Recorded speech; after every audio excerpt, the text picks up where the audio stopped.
speak with me today. I appreciate it. Of course. Thank you. Of course. Yeah. Okay, so I wanted to get started asking about the decision to adapt the novel into the film. What was that process like of getting the feature going and really getting the script going? For me, it began in March 2020, the beginning of the UK lockdown, when I read Otessa's book, Eileen, and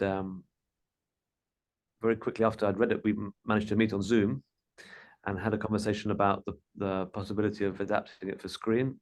She introduced me to Luke, and then the three of us worked over the next several months to, they wrote the draft and I would check in and we would discuss how it could be adapted. And then we were introduced to our great producing partners' likely story, the producer Anthony Bregman and Steph and Peter. And that was in September. Then we started looking for actors and some money to make it. And then I also wanted to ask you, Ottessa and Luke, about working together as writers and on the script and how you really collaborated together to adapt the novel into the screen. And I think we were lucky because we were kind of friends before we started working together. We were married. Yeah. And so we have a common language and an ease about how we can relate to each other. And while I had written the book, Luke came at it fresh as not the author. So he had this new perspective on all of the characters and the story as a whole. And that was interesting, and I think helped widen the dynamics in every scene. Yeah, I mean, working with Ottessa is such a dream. Obviously, she'd written such an incredible novel at the vanguard of such a profound change in literature, and she's such a incredibly talented writer, and I'm devoted to her and to the book, and I could take that devotion and admiration and have the liberty to actually have things that I want to say and visions to contribute, because we have a relationship of marriage and trust and deep friendship. So otherwise I would have been too terrified to impose any kind of vision on such a magnificent novel. And then I also wanted to ask you, William, about directing the film as well, and what was your approach once production began in directing the film? Well, we were lucky because we got our first choice actors, Thomasin for Eileen and Anne Hathaway for Rebecca. We also got Marin Ireland for Mrs. Polk and Shea Wiggum for Jim Dunlop, Eileen's dad. So, they say 80% of the success of a movie is the casting. So having those people in place meant that we then, knew that we had a great movie on our hands. I worked with Ari Wegner, the cinematographer, and Nick Emerson, the editor, who I'd worked with before in Lady Macbeth. So these were great supports for me, people I'd worked with before. And then we built up a fantastic crew. We're in New York now. We drew a lot of our crew from here, from New York, a lot from New Jersey. First time I worked in America, so I had a lot to learn. But I feel very lucky that I did it with very, very supportive cast and crew. And there were difficulties of shooting, of course, during the winter, during the COVID pandemic. It was very difficult, but ultimately, I feel like all of those problems, all those challenges, actually made the movie a lot better. And I would love to come back and shoot something else here at some point without COVID. It would be great. And maybe it was a bit warmer. That would be the two Spring things. is nice. Spring in New York would be perfect. Yeah. And also, speaking about the location, I also wanted to ask about that experience and really figuring out where you wanted to shoot the film and really creating the look for the prison and just the locations as well.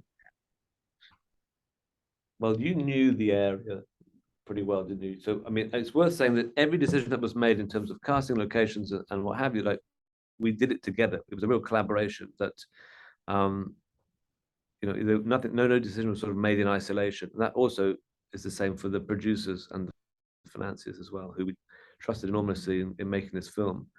But because it's an area that Ottessa knows very well, sort of coastal New England, even though we didn't shoot there because we felt it was going to be more advantageous for us to shoot here, where we had the availability of the crew and the actors could live and so on. New Jersey provided us with the closest next best thing, I think, Yeah. what you say, to some of the places that you had in your mind for.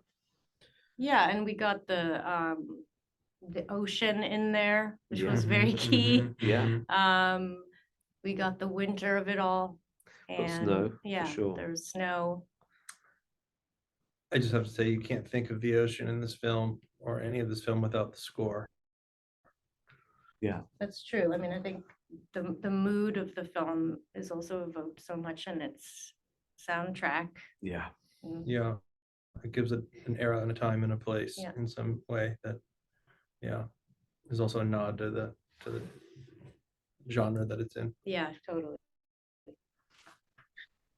And also, speaking about the cast, that was something that I also enjoyed while watching the film, the characters' interactions, and what was that experience like in finding the right actors that you wanted to work with on set as well. But the process of making the film was great. I mean, we established very early on how the actors like to work, how each actor liked to work and how they like to work together. We had a couple of days of rehearsal. We even had some days where we read the script together, and Ottessa and Luke were there. And what was very important for us was that the actors felt that these were things that they could say. I always feel like if an actor feels that they are finding something difficult to say, that it's worth asking them why, and then try and resolve that with the writers, rather than force people to say things that they find it hard to say. So I think rehearsal is great because it means that you can be very clear on what each of the thoughts are in advance of getting on set, because as you know, when you get on set, everything becomes very chaotic and there's very little time. There's enormous pressure put on everybody. So there really isn't time to sort of sit down and be like, what is this scene about? At that point, just wasting a lot of everybody's time and money. So having the rehearsal beforehand allowed us to develop that. And these guys are pros. I mean, really, like, they are so hardworking and so smart, and they all came with such a clear idea of what they wanted to achieve. What they had such a clear idea of what each scene was about, and that's what they did. The first couple of takes was absolutely that, and then we worked through variations on that until we found something that felt organic, but something that we all agreed felt like it was really the scene itself. Also, I wanted to ask about creating the costumes for the film as well, and what was that experience like in really creating the looks for the characters overall? I was just thinking about this morning. The first thing Olga Mill, who was a brilliant costume designer, showed me was a picture of a moth eating some wool and some rotten fruit with mold all over it. That's right. As a sort of palette for Eileen. And into this sort of moldy world comes Rebecca, bright primary red and platinum blonde. And that felt to me like a very exciting idea of bringing this bright primary color into a tertiary world, this sort of musty, fusty world. So it was a great collaboration. I mean, she was very experienced and has a brilliant mind, but at the same time very open to be, again, in the same way that actors, if they can't say something, we have to work out how to help them to say it. They have very clear ideas of what they want to wear. They have to work within the world of and within the idea that we have for what the film is going to be. So it's about finding a balance and being collaborative in that respect. And Olga is exactly that person. Also, what was your experience like working together with the producing team and really getting the project going as producers as well throughout the production? Well, I mean, the good thing about being producers is that it felt like a fair representation of how the project had begun, because we all met together and we really the The movie began with us having a conversation about how the film might be made.